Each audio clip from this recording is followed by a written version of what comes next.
ago in the 2005 RAC process, from the years of 2005 to 2011, at the federal, state, and local levels, we invested nearly $7 billion in Fort Benning. And we did that so much more than just as an economic asset, as a patriotic duty, because it's part of this community, and it's frankly part of the future of this country. And we've reaped the great benefit of that, I think, provided a tremendous supportive network for the mission of Fort Benning, for the mission of the U.S. Army. We have, as you have seen, provided such joint projects as the Magnificent Gateway that you saw just a moment ago, the water treatment plant, which was a joint partnership. Of course, the recycling pickup at Fort Benning is conducted by Columbus, Georgia, another partnership. We have our Veterans Court, mental health court here that supports our veterans and our military service personnel. Our Homeless Zero 2016 initiative, which will completely eliminate homelessness in the veterans community by the end of 2016 in Columbus, Georgia. We have, of course, educational assets that you uniquely and specifically target our military families to support them. It truly is more than an economic asset. You are our neighbors. Fort Benning is our community partner, and frankly, you are our family. You will see us cheering you on at the Doughboy games. You will see us there at the graduations, celebrating the milestones and the success. You will see us also recognizing the practice rounds of the Armor School and embracing them as the sounds of freedom. You will see us dancing with you in the streets of our Uptown Concert Series as we celebrate this great community. And so, General, I think you will get a sense of why there are some 45,000 military retirees in this region. It is one community. Your cause is our cause. We stand ready to bring to bear not only the 202,000 citizens of Columbus, Georgia, our 3,000 employees, but in fact the resources of this entire River Valley region to the support of your mission. It is indeed one force, one community force, one fight. Thank you and welcome. And one thing I can tell you after hearing the comments and in the presentation, 20%, almost 21% of all the letters you got last time were from this river region. That's pretty impressive. I think that deserves a round of applause.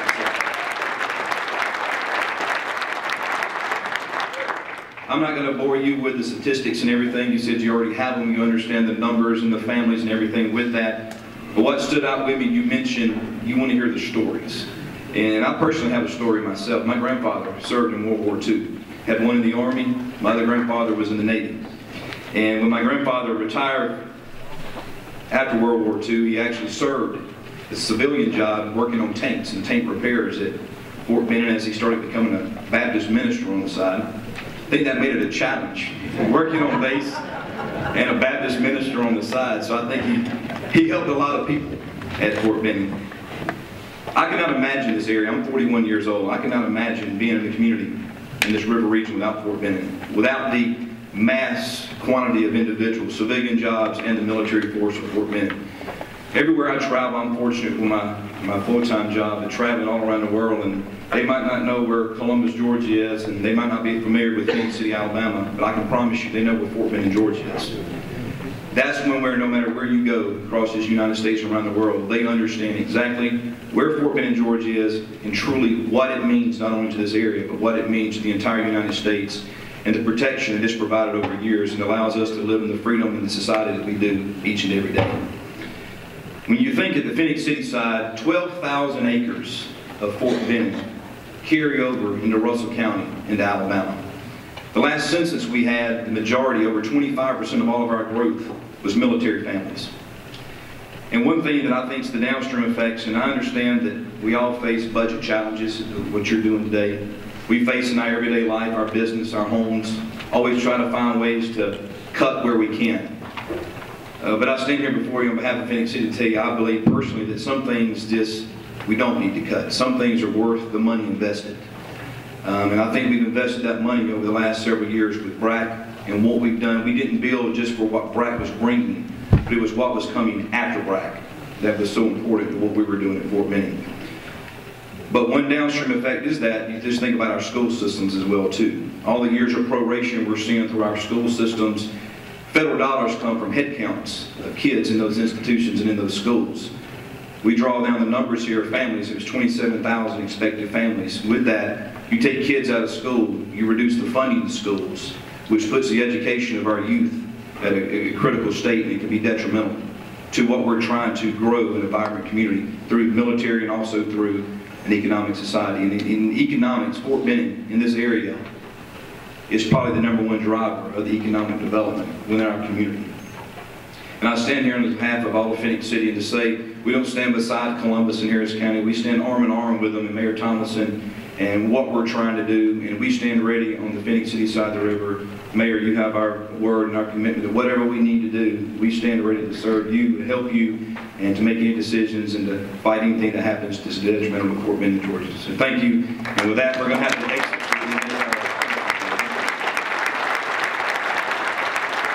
Thank you very much. It's a good day to be in the Chattahoochee Valley, and I'd like to certainly thank the Department of the Army of the opportunity given to the Columbus community, Phoenix City, the tri-communities today to listen to our concerns and to listen to our story.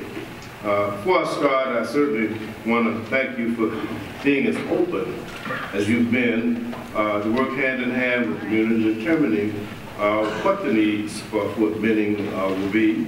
We want to commend the Army for the systematic process that you undertake in determining the needs on the local level.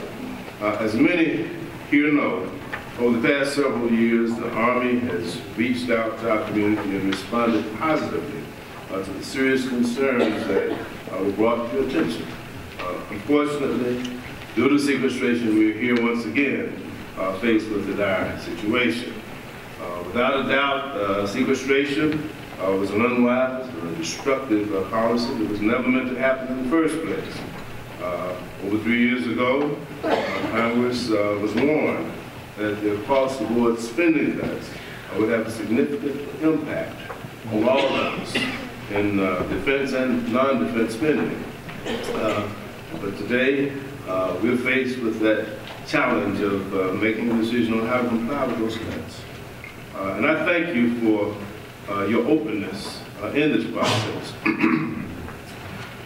That being said, I'm here today to join the greater Chattahoochee Valley community in saying that Fort Benning has been wholly prepared to support the mission growth that Fort Benning has brought us and is ready and willing to take on the challenges of the future Army. Many substantial investments have been made, as you know, by federal, state, and local governments, and you've heard from the mayor, and you've heard from representatives from Phoenix City. Talk about the state and local investments that have been made, and you, of course, have seen the magnificent gateway that we're so proud of here, that really helps to welcome people to the community in a way that lets them know that we are Army friendly.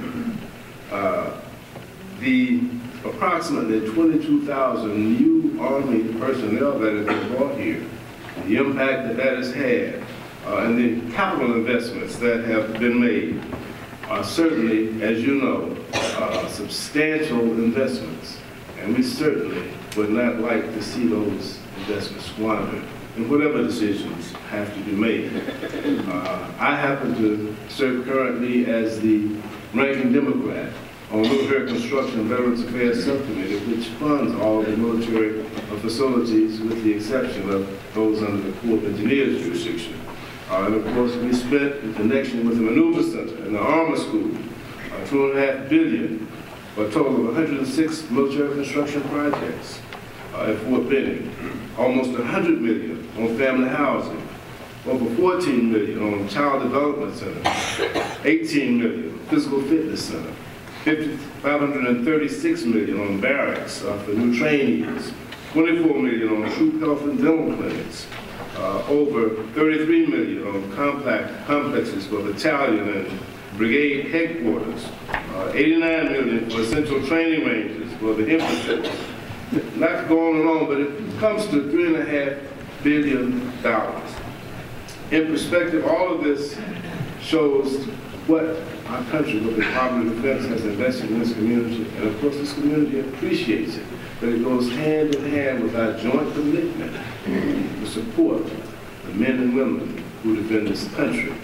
And so what we want you to know tonight is that whatever decisions are made, that this community supports our Army, supports the Department of Defense, and we want you to utilize the investments that have been made here.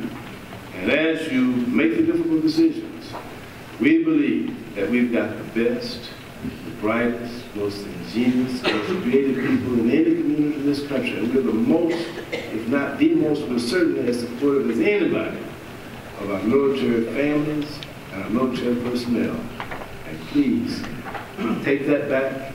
Let them know that the people here want this community, Fort Benning, Phoenix City, to be Army strong, and we want to keep Fort Benning Army strong. So thank you very much for taking that.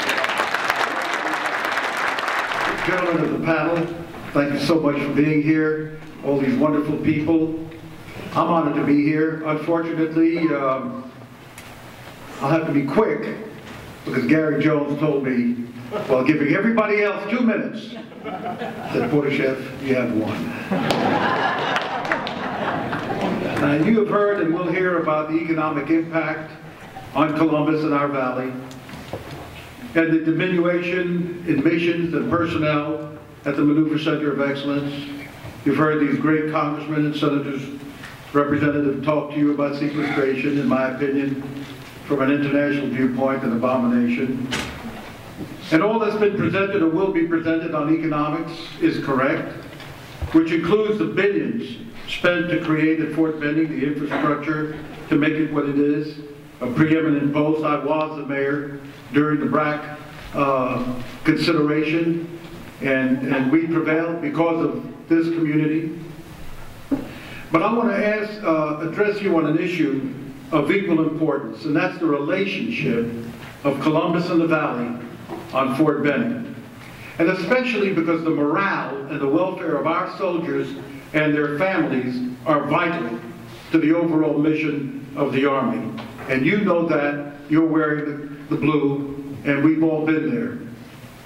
We support them as we support our Army. At the outset, going back to Desert Shield and Desert Storm, Columbus and this region opened up its heart. It opened up its homes. It opened up our religious institutions and our counseling to all families and soldiers who remain. I was there, I know that. The full support of our city and business leaders was available, unlike what I and others faced during the Vietnam era. Furthermore, when I took office as mayor, my city manager, who's in the audience, I believe, still, is retired Lieutenant General Carmen Caveza. And we made a pact that we would enhance even more our commitment to Fort Benning and the Army by our outreach to them.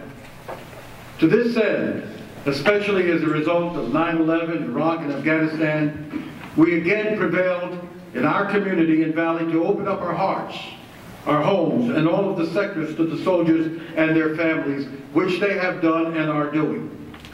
We made certain that there would be no encroachments near Fort Benning at the request of the Army. We established a Homeland Security Task Force, which was regional and applauded by the Mayor Bloomberg and his police commissioner in New York. Fort Benning played a significant role to protect our region and the fort. We established positive law enforcement control on the site of the SOA Watch. I don't know whether you're familiar with that. Colonel Herta certainly is. Where demonstrations were gathered and have been done over the years at the gates at Fort Benning on Benning Drive, where Columbus and Fort Benning have been praised and singled out for our professionalism and our humanitarianism toward them, the demonstrators, by the demonstrators themselves. And that was possible only because we worked together with Fort Benning to provide our support and continuous understanding. We, with the CSU police and our law enforcement agencies, look after the welfare of the soldiers and their families whenever they go off post, unlike many other cities where installations are located. Our citizens will often even pay for lunches and dinners, and I've seen that whenever our soldiers and their families are downtown. All city services, I think the mayor's already pointed that out, Tomlinson, and businesses, the religious houses and counseling are all open and welcome to the soldiers and their families in Columbus. That's our community.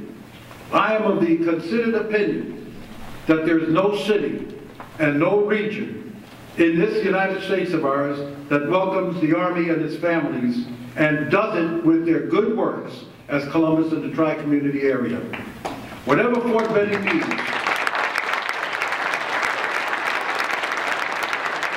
we're a great community, and don't ever forget that. Whatever Fort Benning needs, we will always help to accomplish their mission, especially seeing to it that the morale of the soldier and the family is enhanced. We'll always be there for them. We're there for them. We're the same. Columbus and the tri-community is Fort Benning, and Fort Benning is Columbus and the tri-community. Take that back to Washington.